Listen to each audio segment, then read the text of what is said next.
So hi guys, here I am again, and we have another topic.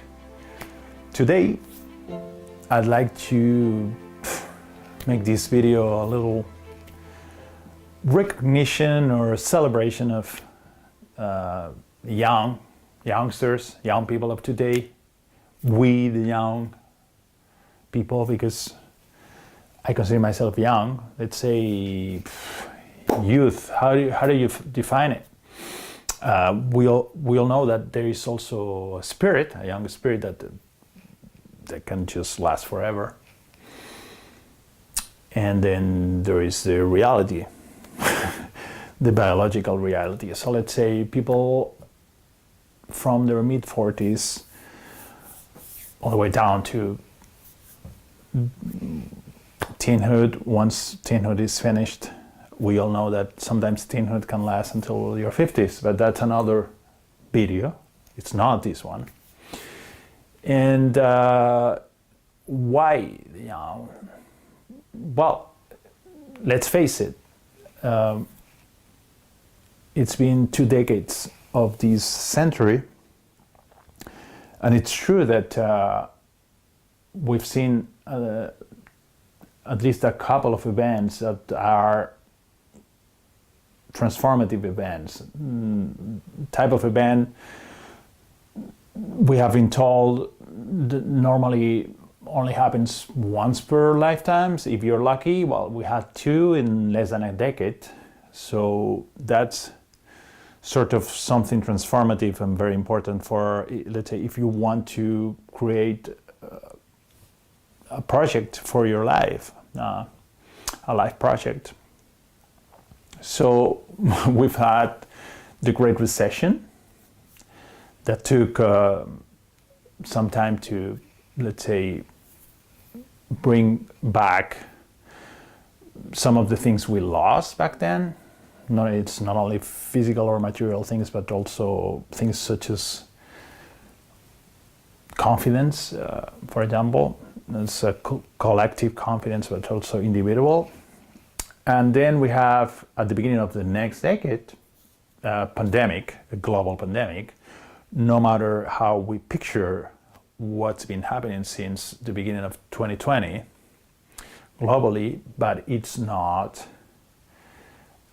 a little problem. It's been a disruptor in a lot of senses, and we have to acknowledge that those who are creating their plan for life, they are beginning now. They have a lot of obligations, even debt, for example, are facing moments that are complicated or could be challenging, especially when you don't have the back of, let's say, of an economic cushion, a lot of support from family, or social support, whether you recognize it or not.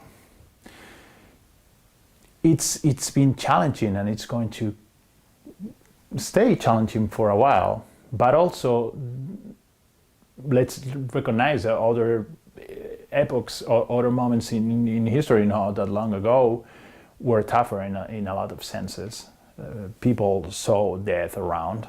All families had stories that were really intense and complicated, awful stories sometimes, and people coped. So I would like to just think about how to project yourself towards the future with models such as archetypes. Create some models that can help you, let's say, to see what would happen if I would go that way, or if I try that one, or if I just follow that other path. So there are, let's say, there is the fear of missing out, but there is also the magic of choice.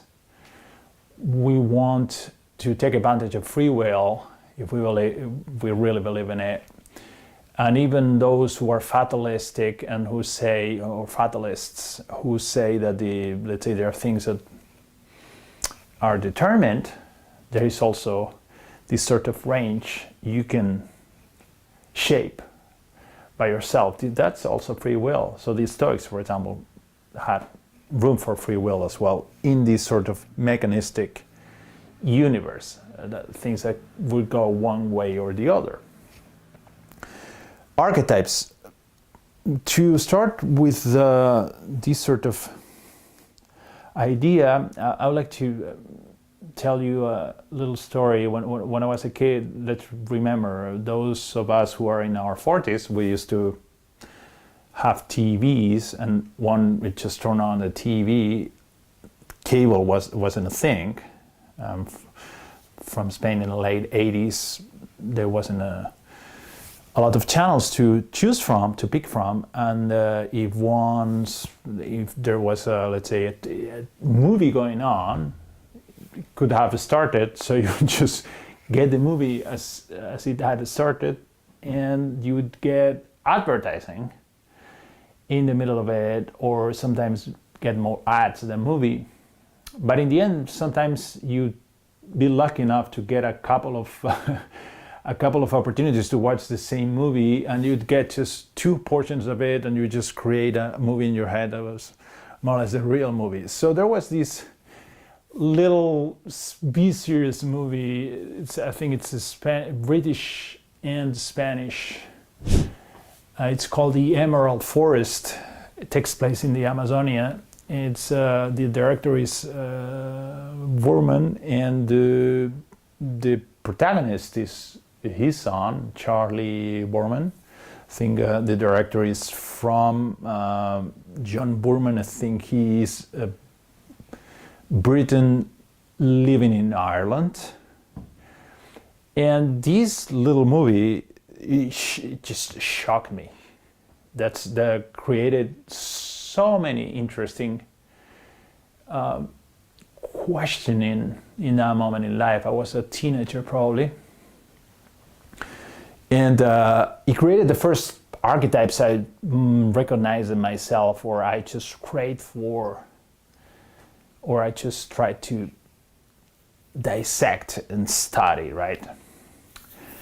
The Emerald Forest just puts face to face, or establishes this contrast between 2 models. One is a civilized model, and the other is this sort of innocent model from the uncontacted peoples and tribes from the Amazonian. Civilized model in that movie, in the Emerald Forest, is not nice. It's not beauty personified. It's extractive, pure extractive frontier culture. It's a bunch of people who go in a place that was a chunk of rainforest. They want to create a dam, they want to create roads, and they bring with them all the stack of what this type of work brings to a frontier culture. This is also the game, the pimps and the game and the gaming. I mean, the unscrupulous types, lots of testosterone and fighting, lots of cruelty towards nature, towards animal, towards other human beings. So this frontier culture is there in contrast with another perspective of the human being, which is this sort of people, an uncontacted tribe who don't want to just get in touch with people, with the civilization they see from the distance, just hidden in the trees. They just want to keep going on their own.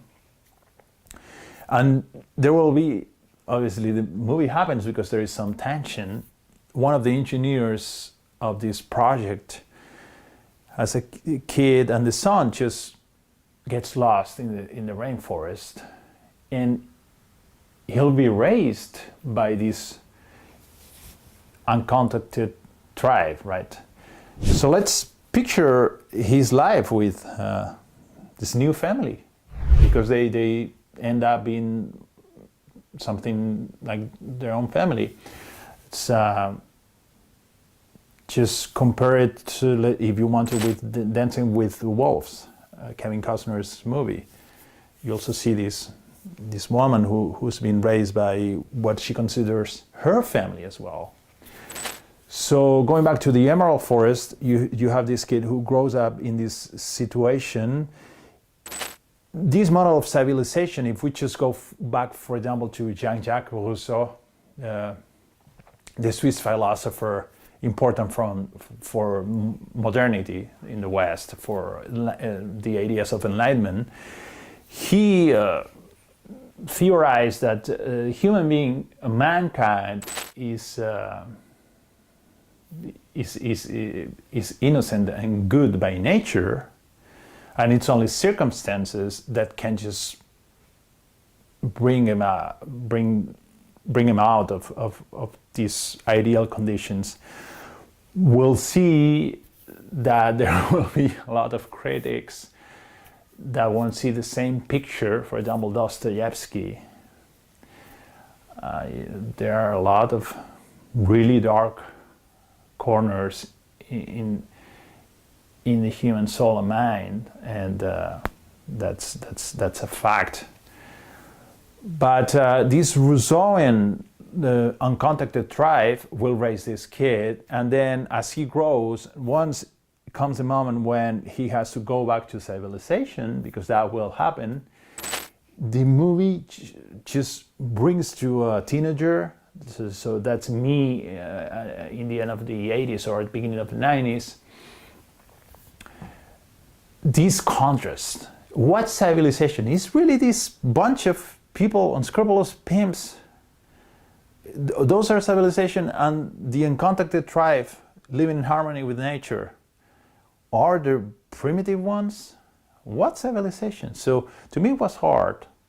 Obviously archetypes, since they are, let's remember, they're models in origin. They're just sort of ideas, a little bit.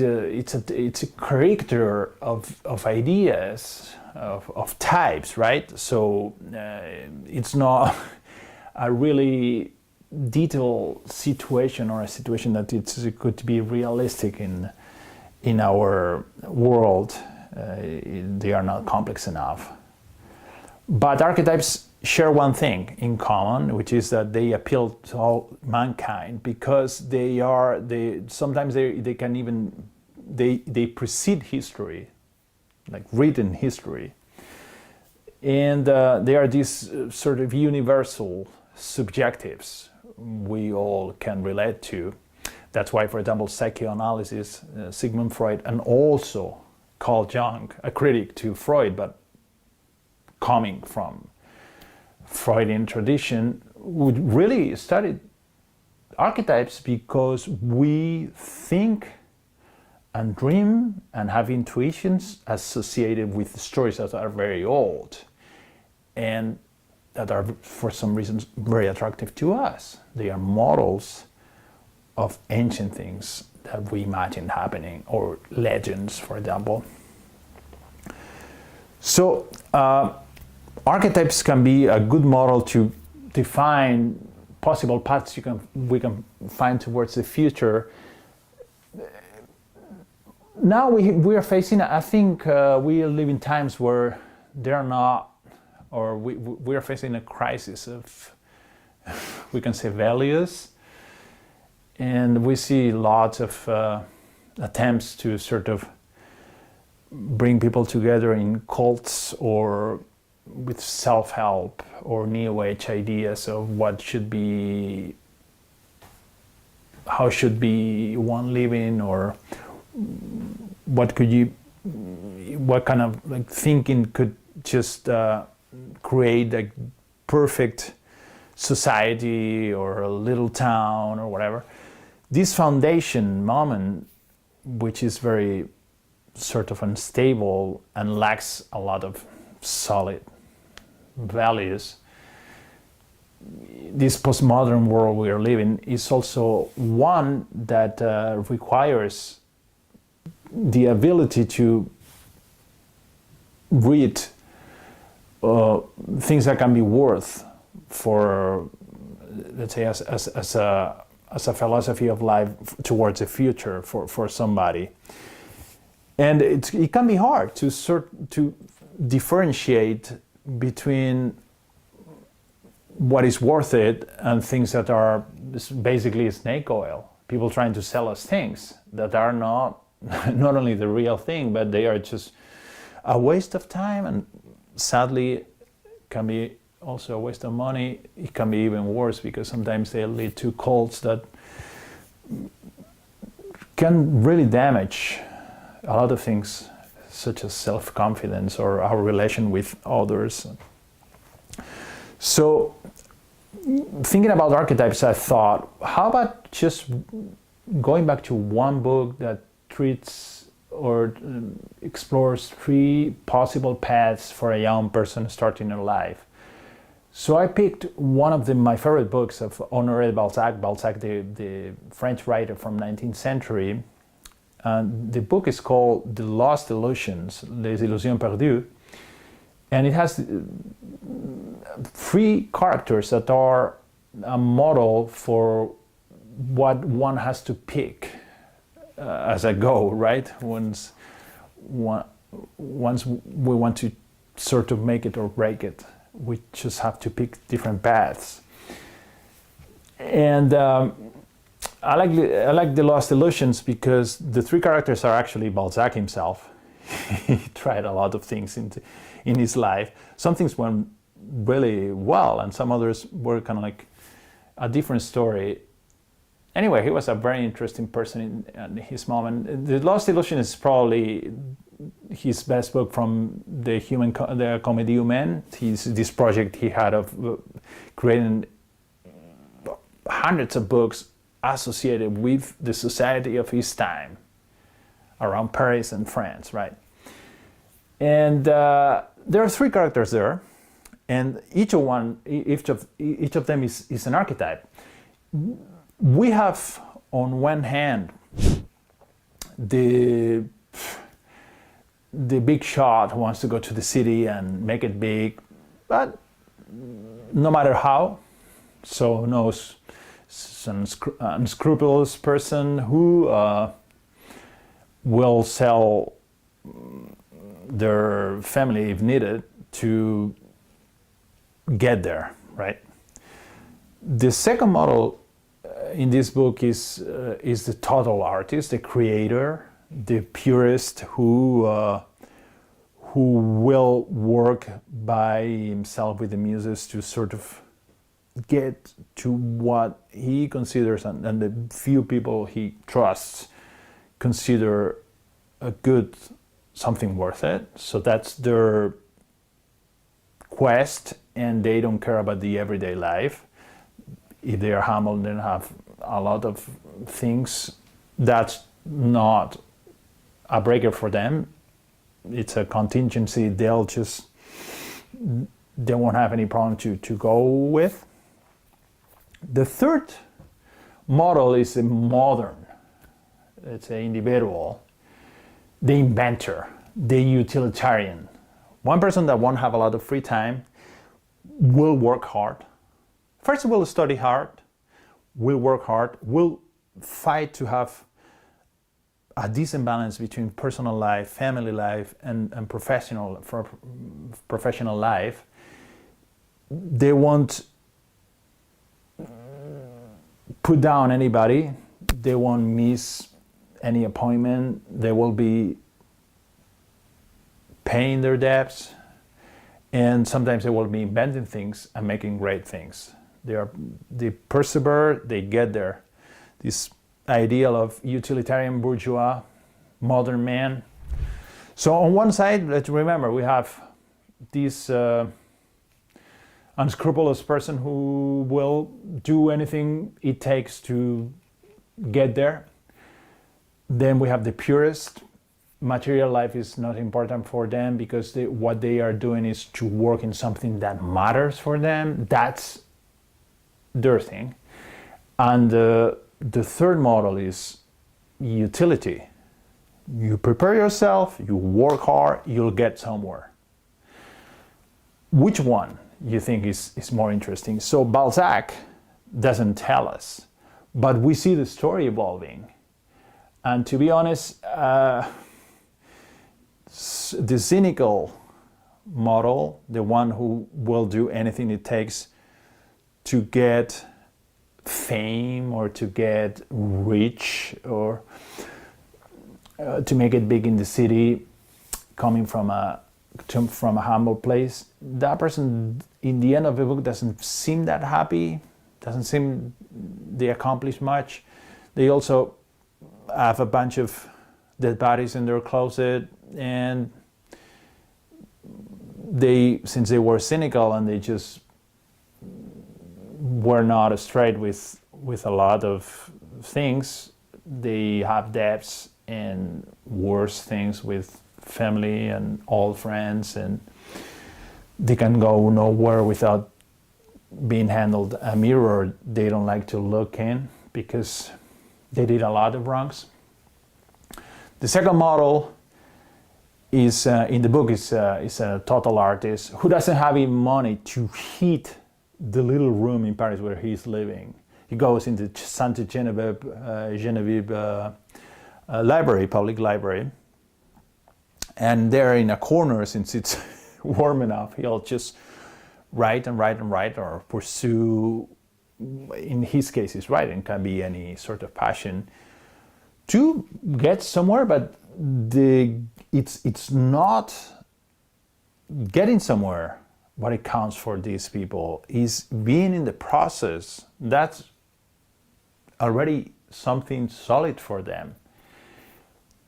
On the other hand, the third character, who is this person who will stay, who won't go to the big city, he'll start a very hard adult life because he'll need to buy from his father, who just won't give any present to him, this little publishing company.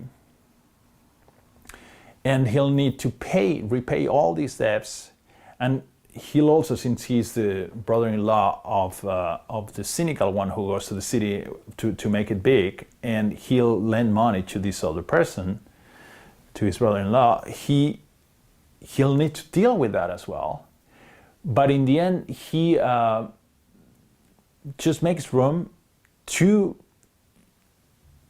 follow one technical passion, because he's been studying publishing in his moment, and he says, if I invent one type of paper, the way I think it could work, it could revolutionize my sector. And he makes it. He ends up just getting where he wants to get, and he still has his family life, his loving wife. He's still living in province. He didn't want to make it big in Paris. His life has a meaning for them. So each of the three models, we see they have different paths and outcomes. The total artist, the one who we were saying was working by himself in the library because his place was too cold. He didn't have money to buy lumber to heat his fireplace. He ends up being a consolidated author because Balzac tells us, in the end, society is also, or a lot of people in society value authenticity. The character, on the other hand, who was putting the end before the means, trying to make it big no matter what in the city, his cynical Faustian approach will carry a lot of luggage that is not nice to see evolving in the book. The Lost Illusions is a good book to see the future of three youngsters just coming on age and saying, we'll try to do something of our lives no matter what. And it's also a good study of archetypes in these moments we're living. We could also create our Lost Illusions version on scenarios that are different. For example, we could create like computer models or video games that simulate possible outcomes of different decisions in life. But the magic of a book like Lost Illusions from Balzac is that it's delicious when one reads it, and it's a way to learn a lot of things. It's worth not only the hours you will spend, but it's probably going to become one book that will stay with you. You'll go back to it. So this was the video today, the story today. I wanted to explain to you archetypes and future. Let's celebrate the young, because we tend only to accentuate or criticize their decisions or their apparent or supposed superficiality and other things, and we are not taking into account the context we've been living and going through. So good luck, and this is the tool you can put in your toolbox. We'll have more coming. There's an article related to this video. There is also a version in Spanish, and I thank also my buddy Sam Props for the graphics on the video. Thanks. See you later.